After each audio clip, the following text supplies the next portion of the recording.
Hi, thank you. So, my own political history, really, in relation to anti-Semitism, begins in the 1980s. I was a student activist. I was part of a whole kind of Trotskyist far-left milieu. And what happened in the early 80s was that there was an attempt to to ban Jewish societies in colleges in the UK, like the equivalent of Hillels, to ban them on the basis that they were Zionist and therefore racist. And so, in a sense, I cut my teeth on these discussions in the far left in the UK right back in the 80s.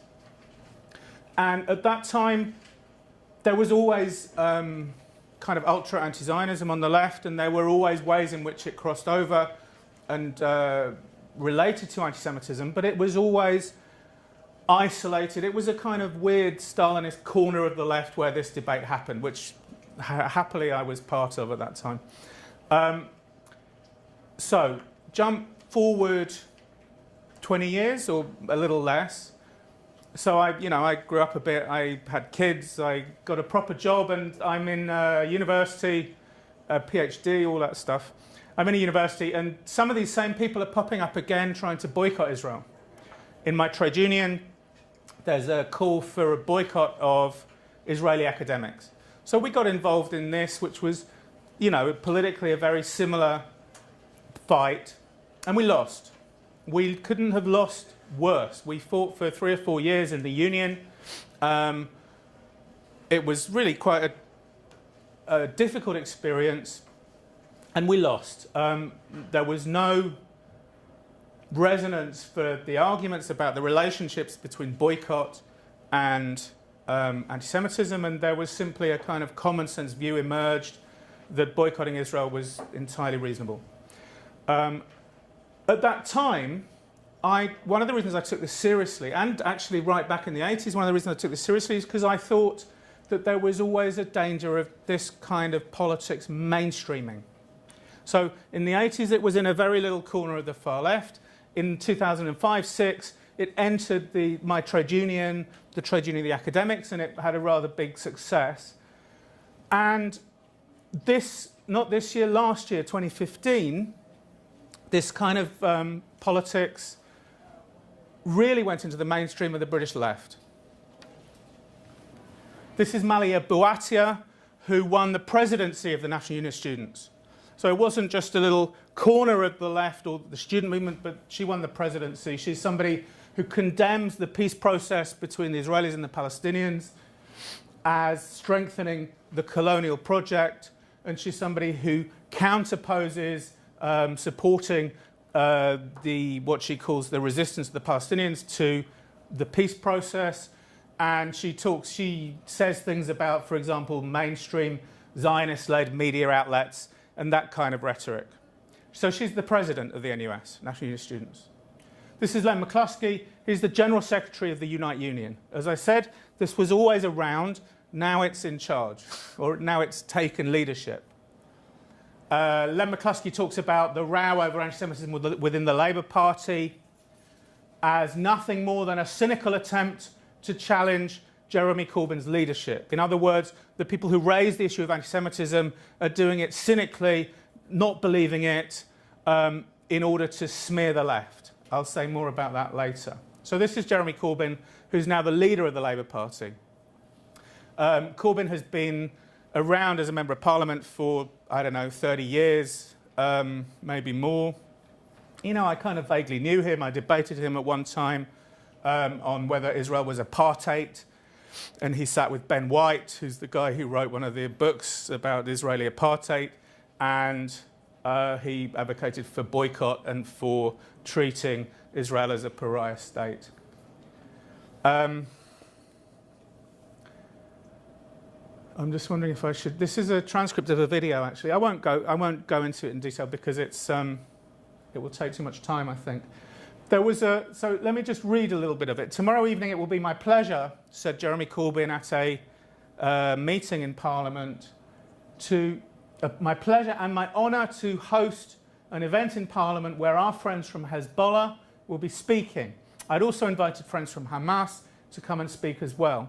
Now, this became an issue later when Corbyn stood for the leadership, and people asked him, do you consider Hamas and Hezbollah, these anti-Semitic movements, as your friends? And Jeremy Corbyn always said, well, no, that's not what was going on. He said, I support the peace process. It was diplomatic language. I'm in favour of discussion. And if you're in favour of discussion, then you address people in a kind of friendly way, and that's all it was. What people didn't do in challenging him was to carry on and look at the rest of the quote. He said, unfortunately, the Israelis would not allow them to travel here as well, so it's only going to be friends from Hezbollah. So far as I'm concerned, that is absolutely the right function of using parliamentary facilities to invite people from other parts of the world so that we can promote that peace, that understanding and that dialogue. And the idea that an organisation that is dedicated towards the good of the Palestinian people and bringing about long-term peace and social justice, he's talking about Hamas and Hezbollah, bringing about long-term peace and social justice and political justice in the whole region. Hezbollah is the outfit which for the last 2 or 3 years has been allied with Bashar al-Assad in Syria in fighting and killing very, very many people in places like Aleppo. So Jeremy Corbyn, when he claimed that friends was just a kind of diplomatic language, wasn't really telling the truth. The truth was that he had a political commitment to organisations such as Hamas and Hezbollah. This character, Raad Salah, was a Palestinian leader who had been convicted in Israel of using blood libel rhetoric. I mean, openly medieval-style blood libel rhetoric. This was what he said. We have never allowed ourselves to knead the dough for the bread that breaks the fast in the holy month of Ramadan with children's blood, he said. Whoever wants a more thorough explanation, let him ask what used to happen to some children in Europe whose blood was mixed with the dough of the holy bread. So this is a man who mobilised medieval blood libel in his anger against Israelis. And Jeremy Corbyn said, no, there's a quote, Salah is far from a dangerous man, said Jeremy Corbyn. And Jeremy Corbyn invited him to tea on the terrace of the House of Commons outside, along the river, and said, I hope everything's good for my friend Raad Salah. Stephen Sizer was a Church of England vicar who had for many years been involved in the same kind of sort of anti-Zionist politics. For example, talking about the people in the shadows as the kind of conspiratorial way of talking about people who oppose BDS. Finally, a couple of years ago, when he shared an item on Facebook which said 9/11, Israel did it, finally his church moved against him and made him shut up, really. The interesting thing in relation to Jeremy Corbyn is that he had written a letter to the church, not after the 9/11 comment, but after a whole load of previous comments. And Jeremy Corbyn pleaded for Stephen Sizer, saying that he's a victim of a smear by the Israel lobby. Corbyn speaks on Putin's propaganda channel. He speaks on Press TV, who paid him a lot of money, the Iranian propaganda channel. His response to the terrorist attacks in London were, quote, we have to recognise that the security of this country is at risk. It's at risk because of the ways in which we inflict insecurity on so many people around the world. So, again, a view of the world which has the United States and Europe, the so-called imperialist countries, being the real bad guys on the planet. They create a system of modernist, rational oppression and imperialism which causes killing and death and alienation to people all over the planet. And people like Hamas and Hezbollah and Al-Qaeda are conceived of as being resistant to that global system of imperialism. They may not be people that we like, I think Jeremy Corbyn would say, but we have to understand that this is the form that the resistance takes. So really what I've been thinking about and trying to work out for some time is, what is this thing which people have called a new anti-Semitism? And actually there's a moment, it's not the moment it started, but there's a moment which crystallizes it in a sense. I don't know if people know about the Durban World Conference Against Racism in 2001, which was a huge event in the new South Africa, the newly democratic South Africa, in which there was a big effort to construct, now that apartheid was defeated, there was a huge effort to construct Zionism as the key form of racist oppression on the planet. So kind of abstracting from every actual struggle over race or ethnicity anywhere in the world, Zionism was constructed as the key problem. And it was a huge conference. It was both an intergovernmental conference and also an NGO conference. It was held in a cricket ground. There were 20,000, 30,000 people around. And there was a poisonous atmosphere centering on Zionism as the key issue in the global discussion of racism. At the end of that week, there was 9/11. And at the end of that year, there was what appeared to be, anyway, for the moment, the end of the peace process in Israel and Palestine and the beginning of the Second Intifada. So it's a moment that I think symbolizes really what people have called the new anti-Semitism. This is John Molyneux, he was a fairly big kind of theoretical guy of the biggest far left party in Britain. And it's a really interesting quote, I think. An illiterate, conservative, superstitious Muslim Palestinian peasant who supports Hamas is more progressive, he says, than an educated, liberal, atheist Israeli who supports Zionism, even critically. Educated, liberal, atheist Israeli whose critical support of Zionism is less progressive than a Palestinian peasant who supports Hamas. So it's an interesting way of constructing the progressive. And it's a way which excludes the liberal Zionist Israeli from the community of the progressive. It's also a way which is careless, to say the least, about the notion that what we do and what we say and what we think is important. It's a kind of objectification of politics. So it's who you are which is important, and your position in this global system of imperialism and capitalism which is important, not actually what you believe or what you do. And I think that's kind of important, and I think it's rather threatening. This is Seamus Milne, who at the time he wrote this was a columnist in The Guardian, which is the big mainstream liberal paper, sort of the New York Times. And he wrote something kind of similar. He said, Hamas and the support it attracts is only the current expression of a spirit of Palestinian national resistance to oppression and dispossession going back decades. So for Seamus, the key thing about Hamas is, he posits this kind of mythical Palestinian national resistance which endures and is manifested in this politics or that politics at any particular time, and actually it doesn't really matter. And if the politics that it happens to be manifested in at any particular time is a politics that we might not like, that's okay, because we've got Seamus to translate for us. So Hamas says, you know, they don't like Jews. I mean, again, Hamas is complicated, and we could have a whole discussion, but one element of what Hamas does, the charter that it was founded by, says we're an anti-Semitic party, we don't like Jews, we blame them. And Seamus says what they really mean. People who voted for Hamas, they think they meant that, but what they really mean is that they want to fight imperialism and they want a peaceful Palestinian state, whatever, alongside Israel or in peace with Israel. So it's a kind of effort of constructing, interpreting what the oppressed really think when they say things that we don't like. This is Moïse Postone. Anti-Semitism can appear to be anti-hegemonic.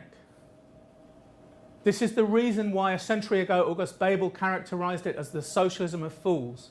given its subsequent development, it could also have been called the anti-imperialism of fools. As a fetishized form of oppositional consciousness, it is particularly dangerous because it appears to be anti-hegemonic. The expression of a movement of the little people against an intangible global form of domination. Anti-Semitism appears to be anti-hegemonic. It is as a fetishized, profoundly reactionary form of anti-capitalism that I would like to begin discussing the recent surge of modern anti-Semitism in the Arab world. And here's a quote from Hannah Arendt on the rise of totalitarian movements and one of the features which she thinks is important about totalitarian movements and what they are and what they do. And I think the key thing that I got from this was the idea that, again, totalitarian movements tend to be much more interested in who you are objectively within some kind of structure that they create, rather than what it is that you do or you say or you think. The introduction, she says, of entirely new methods into political propaganda and indifference to the arguments of political opponents. These movements not only place themselves outside and against the party system as a whole, they found a membership that had never been reached, never been spoiled by the party system. Is this familiar to anybody? Therefore, they did not need to refute opposing arguments and consistently preferred methods which ended in death rather than in persuasion, which spelled terror rather than conviction. They presented disagreements as invariably originating in deep natural social or psychological sources beyond the control of the individual and therefore beyond the power of reason. Now, I'm not saying that the Jeremy Corbyn movement or the Brexit movement or the Trump movement is a totalitarian movement, but I'm saying that there are interesting crossovers and connections and similarities which I think we should take seriously, and I think this may be one of them. I saw this on Facebook some time ago, this picture, proud to be everything the right hates. It's quite interesting because I've got two things to say about this photo. One is that it was a way of kind of constructing the left simply in opposition to the right. And I was thinking the right says it's for human rights, the right says it's against anti-Semitism, the right says it's against terrorism, the right says it's for democracy and the rule of law, the right says it's for science and truth, for parliament, for air support to the Kurds, the right is worried about Chavez, the right is for America. So we have to put a cross where the right puts its tick, and we're against human rights, we're interested in anti-Semitism, we're defending terrorism and all that stuff. When I look at this now, I'm thinking this is already, in a sense, a little bit out of date, because the right doesn't anymore focus on human rights and the rule of law and science and truth and parliamentary democracy and all of that. It's already shifting and moving, I think. This is a kind of right which was completely in charge 5 years ago, which isn't so much anymore. And there's another interesting thing from this slide, I think, which is that one of the things that we see happening at the moment, I think, or one of the dangers, is that the left is becoming the left is becoming the left that the right always said it was, and the right is becoming the right that the left always said it was. And so I don't know if there's a cliche about the holding the middle, about a kind of holding. Well, it's not necessarily the middle that I'm talking about, but holding a kind of democratic, cosmopolitan politics between these two great big threats. So I want to go through a number of ways of describing the phenomenon of left anti-Semitism. And interestingly, this list is fairly old. I've been kind of talking about it for a while. These slides themselves are quite old. And going through them, what becomes really clear is that a lot of the phenomena that I've been talking about for a long time on the left and in the relationship between left politics, hostility to Israel, and anti-Semitism, is now suddenly, and I'm quite surprised by this, being mirrored on the right. And I'll show you some of what I mean by that. So the first one was contemporary anti-Semitism is difficult to identify. It's not obvious. It's not like something, you know, that you can look at and see without any kind of discussion or controversy. It's difficult to recognise because it frequently appears in a form which resembles, which is linked to legitimate criticism of Israeli policy. This image I thought was very interesting. It's one of the nastiest images I've seen, and I've seen a few, because some people might look at that and say this is kind of criticism of Israel. And other people might look at that and say, hang on, there's no Israel there. There's the Jewish Star of David, and it's killed a child. And is there blood dripping out of the child? So the complexities of understanding the relationship between hostility to Israel and anti-Semitism have always been important.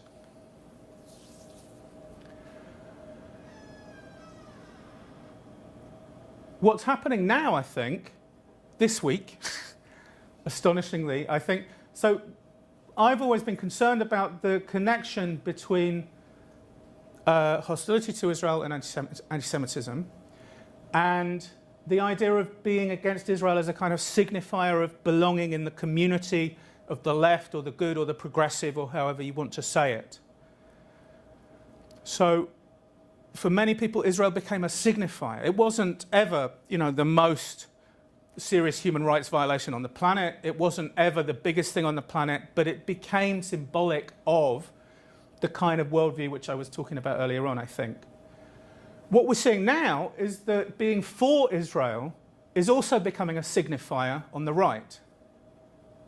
And what worries me, again, with this idea of the kind of, is it the broken middle? I don't think it's the broken middle. I think it's the middle in trouble, is that the notion of being against or for Israel, which operates in that way as a signifier, is a notion which is very binary. So being for Israel as a signifier of belonging on the right can often be actually being for Netanyahu, or being for the settlements, or being, I think I have a quote. No, I don't have a quote. Where's my quote? All right, no quote. But it's in the wrong order. I will come to it. I'm talking about things that happened this week. So, hang on, this was the ZOA's furious attack yesterday on the ADL.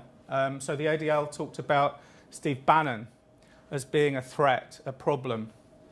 And the ADL responds, one of the ways in which it responded was this. Donald Trump's platform on Israel was the strongest pro-Israel platform ever. So whereas we, for a long time, said there's a connection between hostility to Israel and anti-Semitism, now the ZOA is kind of saying, well, if you're not against Israel, if you're pro-Israel, you can't be anti-Semitic. So it's a kind of mainstreaming and an escalation of that idea. Number two, method. So how do we recognize anti-Semitism? And it seems to me that there was always kind of easy shortcuts that people use, kind of rhetorical shortcuts. This was one of them.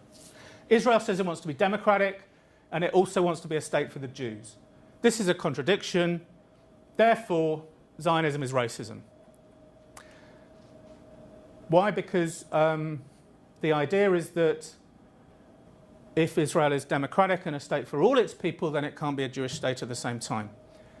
Now, it seems to me that methodologically, I mean, I'm a sociologist.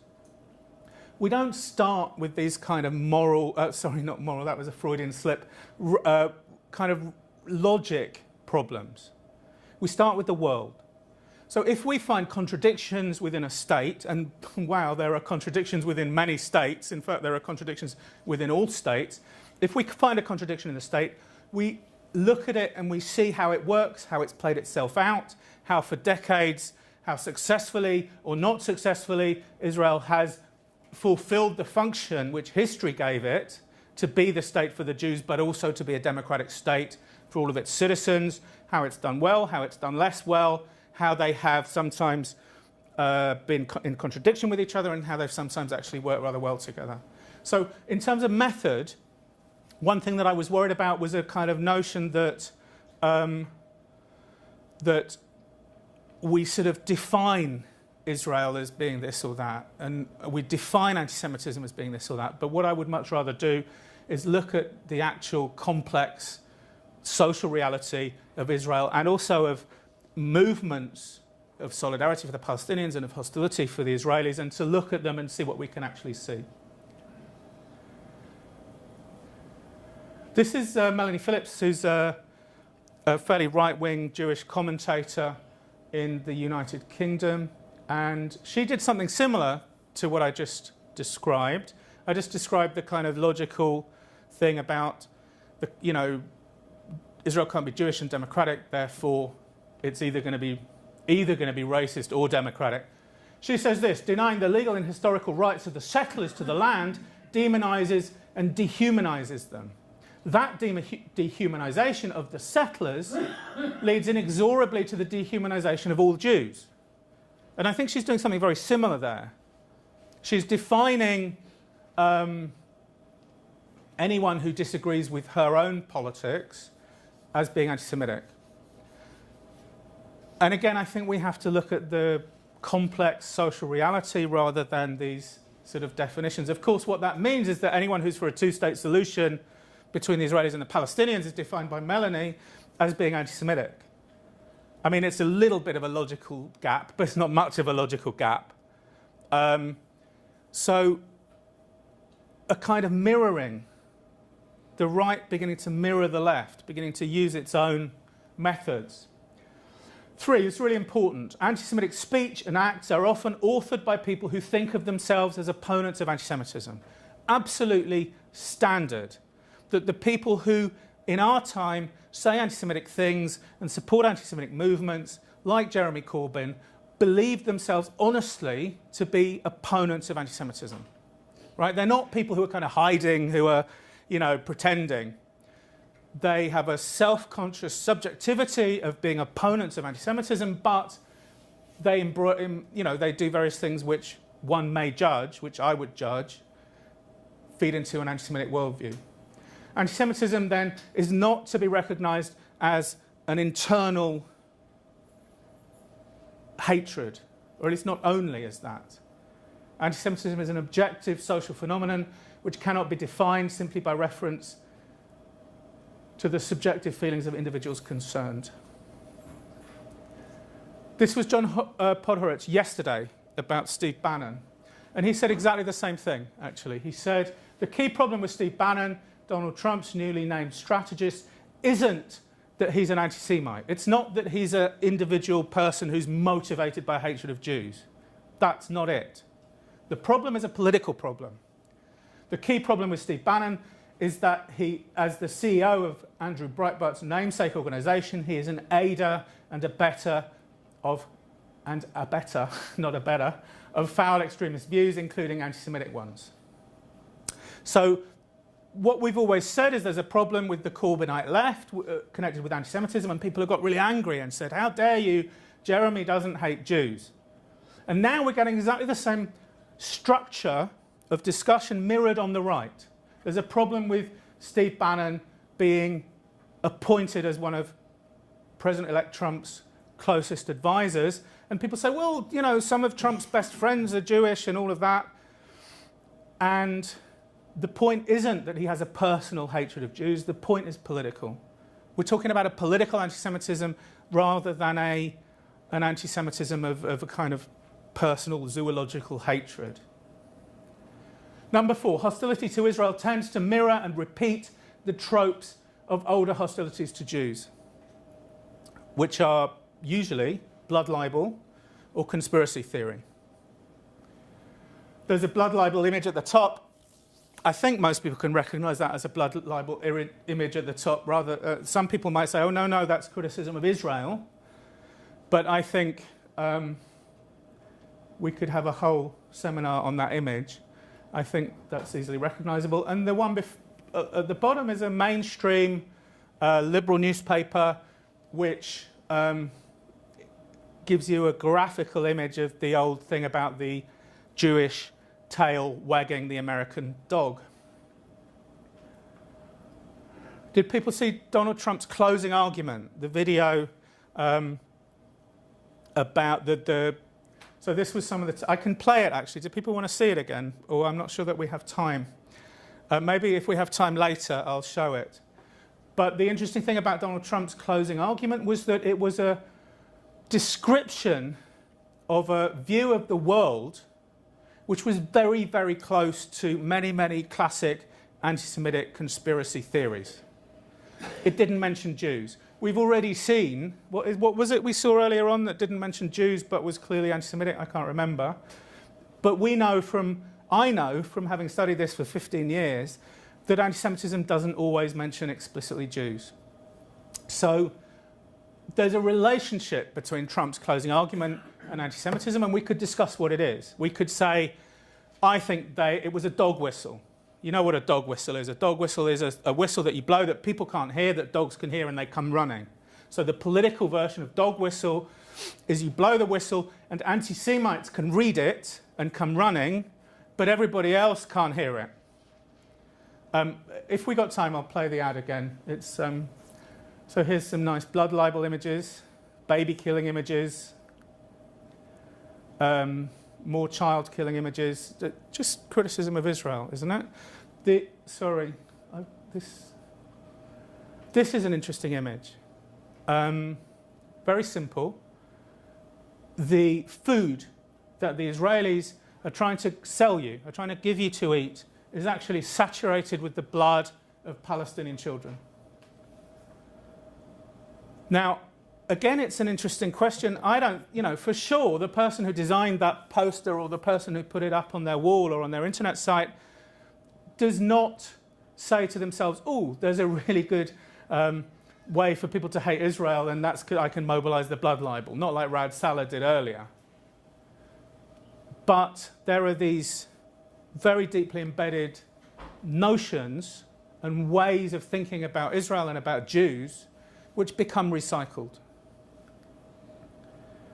Mearsheimer and Walt, people may remember. Sorry. 6, the scale of the harms threatened by Israel is often represented as being global or universal. So Israel becomes a signifier for a whole global system, or it becomes the pioneer of surveillance, or it becomes thought of as, or the Palestinians become thought of as the kind of victims, the sort of the signifier, the global victim, and then the Israelis become the global. So it becomes not just a little conflict, a little nasty, protracted conflict on the eastern shores of the Mediterranean.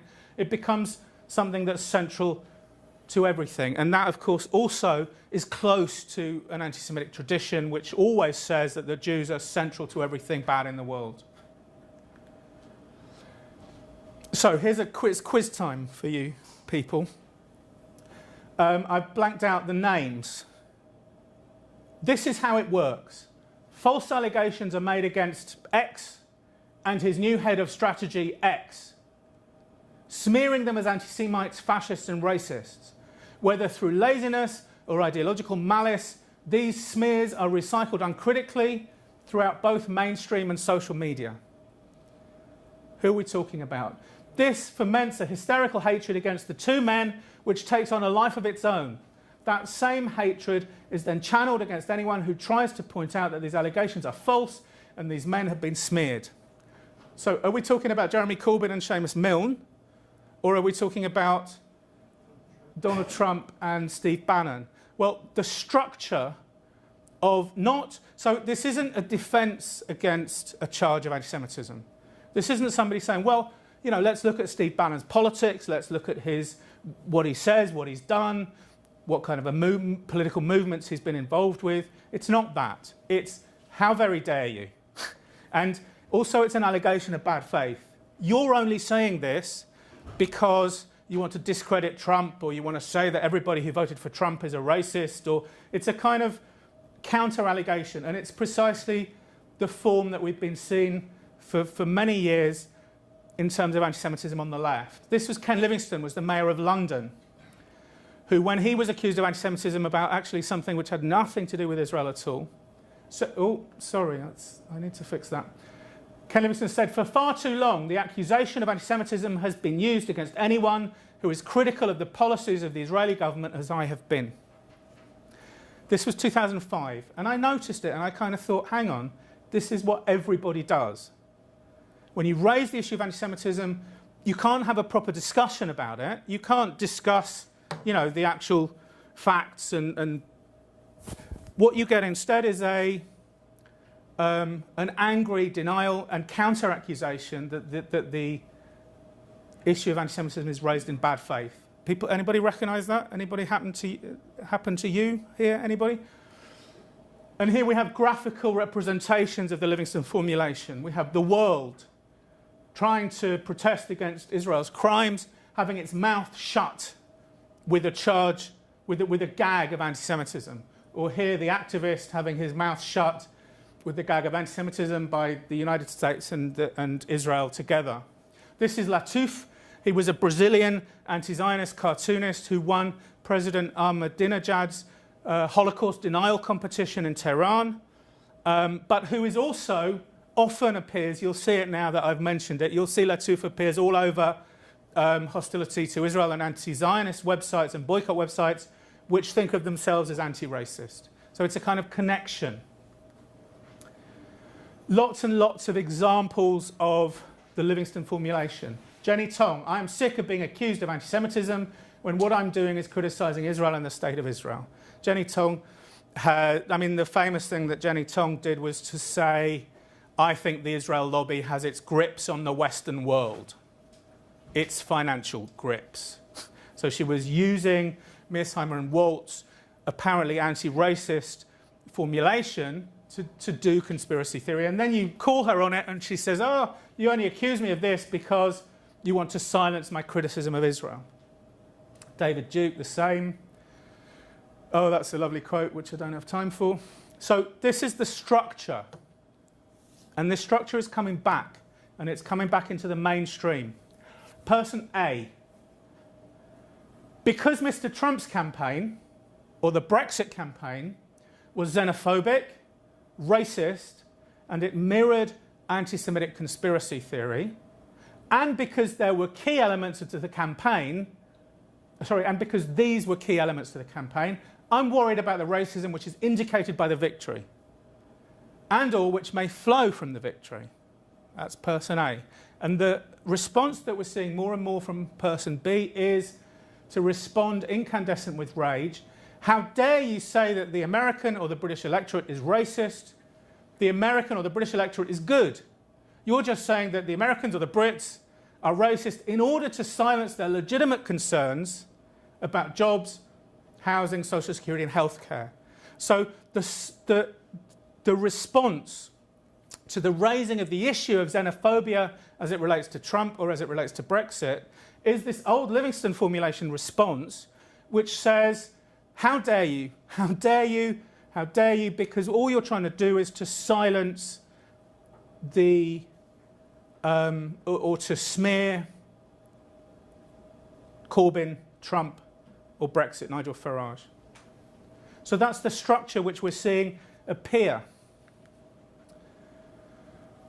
I'm going on a long time, I think. I need a little more time if people are not like sleeping yet. Okay. Let me just jump ahead a little then.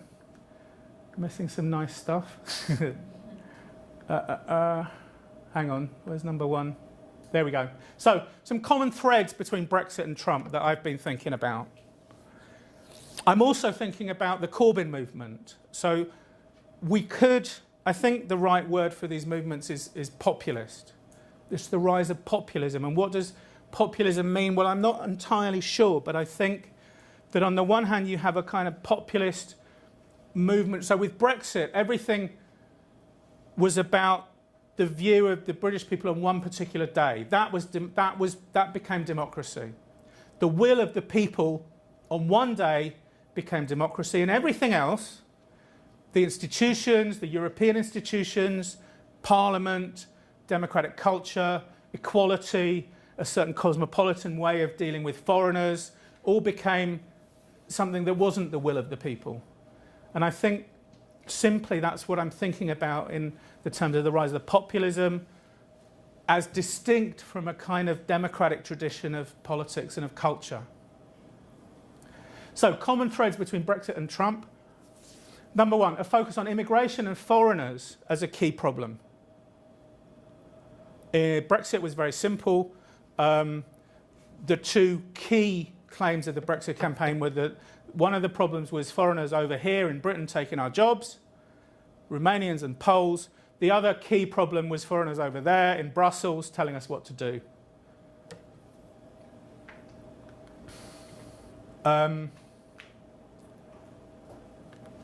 Number two, a refusal to consider the racism which comes along with this focus on immigration and foreigner blaming. Instead of a rational consideration, there is an angry counter-accusation of bad faith. The Corbyn left doesn't blame foreigners, but it does have a soft spot for people who find that Israel is at the centre of the universe, and it has a similar kind of I'm looking for a word which I've lost, a similar anger with people who raise the issue of anti-Semitism. So the idea is that racism becomes the cry of the oppressed. The anti-Semitism of people who vote for Hamas, or the xenophobia of people who embrace Brexit or Trump, becomes the cry of the oppressed. And then anti-racism, the opposition to racism, becomes a kind of power discourse of what is then called the cosmopolitan elite. Anti-racism becomes a power discourse to be mobilised against the oppressed. This is not my view, yes? This is a view which I find quite interesting. I think it's popping up all over the place, and I think it's a worry.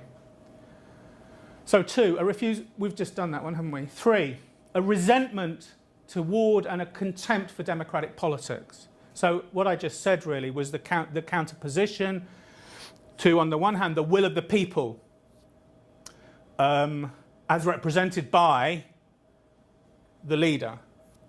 The good people. The will of the, yes, the will of the good people. Number four, a contempt for civil servants, for experts, for scientists, for economists. All are subordinated to the people. Michael Gove, one of the leaders of the Brexit campaign, famously said that somebody said to him, look, breaking up the single market would cost a lot of jobs and a lot of money. It would decrease trade. You know, all the economists agree. And Gove said, well, we've had enough of experts, haven't we?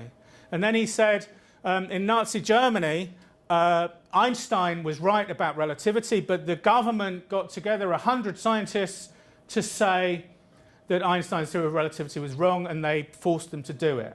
And of course, Einstein responded, if I was wrong, they'd only have needed one, which was a nice response. But now Michael Gove is portraying himself as Einstein, and all of the economists and civil servants and people who, you know a thing or two about trade as like the Nazi scientists who were bought off.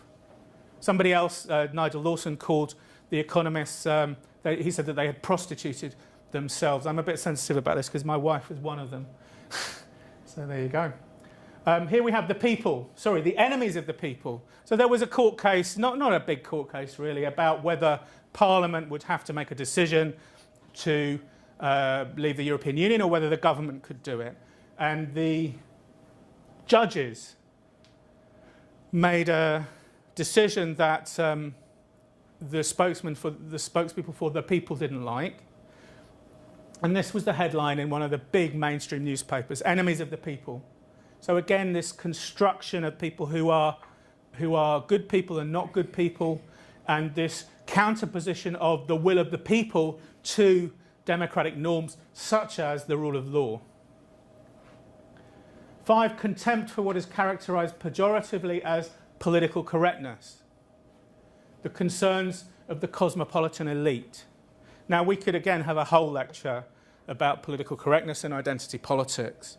And for sure, sometimes it appears in a form which is kind of contemptible. I think that's right. But, you know, babies and bathwater, really. A post-truth politics. See, the bus. This was the campaign bus of the Brexit campaign. On the side of the bus it said, we send the EU £350 million a week. Let's fund our NHS, our National Health Service instead. Vote leave. Vote leave the EU. And the very moment the result came in, people said, OK, where's our £350 million? And they said, well, it's not coming. Immediately, you know, Nigel Farage, one of the leaders of the Brexit campaign, immediately said, no, well, we didn't really mean that. I mean, it was, you know, there you go. There are huge legitimate concerns with the status quo. Housing, poverty, inequality, unemployment, health services. There are concerns. I have concerns. But the claim that either Trump or Brexit addresses those concerns is fundamentally dishonest, I suspect. The idea that to smash up the institutions of the European Union will bring in more money. By the way, in Britain, the ministries are full of experts and economists and lawyers now who are trying to negotiate a Brexit. So it was always said that the EU is full of bureaucrats that we pay money and we don't get anything for. The bureaucrats have been having a great time. The lawyers, the economists, the ministries can't get enough of these people. And by the way, also this is I'm talking about my wife again, but you know, the Commission is trying to recruit people who know about trade and Britain and the relationship between Britain and Europe as well as Britain. Sorry, the Commission and Britain are both trying to recruit these cohorts of experts. Isolationism, particularly a contempt for the very notion of humanitarian intervention. That when people are in danger of genocide, we should take that seriously. As if there's the kind of end of that notion of humanity. You know, with all the problems that we've seen over the last 20 years in trying to realise that notion of humanity, but a kind of contempt for it. Although, of course, bomb ISIS is the plan, isn't it? But consistency isn't always there. Hostility to free trade agreements, protectionism and high tariffs. Again, a kind of populist demand. You know, we're going to bring your jobs back from China. We're going to bring your jobs back from Europe. We're going to get rid of the Romanians. But no sort of real conception of how that's possibly going to work. Underlying both Trump and Brexit is a fear of Muslim immigration in particular. Both of these movements played on Islamophobic fears. You know, again, this is not to say that everybody who voted for Trump is Islamophobic or hates Muslims. But clearly, the campaigns, both of the campaigns, raised this as a fear and as an issue. And again, it was a destruction of a kind of it was like either you're for Muslims or you're against Muslims. It was nothing about the distinction between Islamist politics and Muslims and how a democratic society deals with that. It became, you're for Muslims, you're against Muslims. And 10, the rhetoric, taking our country back, making America great again, is absolutely interchangeable. Now, of course, you know, I'm not saying these are identical, and I'm not saying that it's exactly the same, but I think there are some really significant similarities between these two movements. I also think that the kind of rise of populism on the left. So one of the hopes of the left is that if only Bernie had been the candidate, then he would have beaten Trump, because Bernie raises the same issues, but he has better answers. And it seems to me that, well, sort of empirically, I just think there's no reason to think that's true at all. Some old Jewish guy from Brooklyn, I can't see that he wouldn't have been completely eviscerated by the Trump campaign. But I think there's something more than that. There's a kind of left fantasy that we could ride the tiger. That there's a thrill, there's an excitement about this power which we're seeing, and which is being kind of interpreted as a democratic revolt, or not a democratic revolt, but a revolt against politics, against the neoliberalism, against whatever you like. And there's a thrill on the left that if only we could ride it, if only we could lead it. So what's presented as a kind of a sort of really democratic notion that we should listen to the issues that people really have, becomes also a kind of patronizing notion that, well, people said they wanted Trump, they wanted to build the wall, they wanted to get rid of illegal immigrants. That's what they said they wanted. But no, we know better what they really wanted, and we're going to interpret what they really wanted as, you know, a more radical program for healthcare and for jobs and for all of that stuff. So there's this, again, this problem with interpretation. I think we have enough. And that finally, yes, this idea that both Trump and Brexit propagate a notion that the status quo is completely unbearable, that things have never been worse, and that things could not be worse.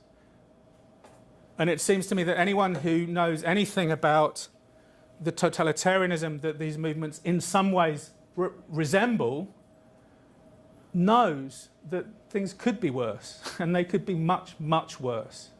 I mean, I could say more about that, but I think you get the point. So thank you very much, people.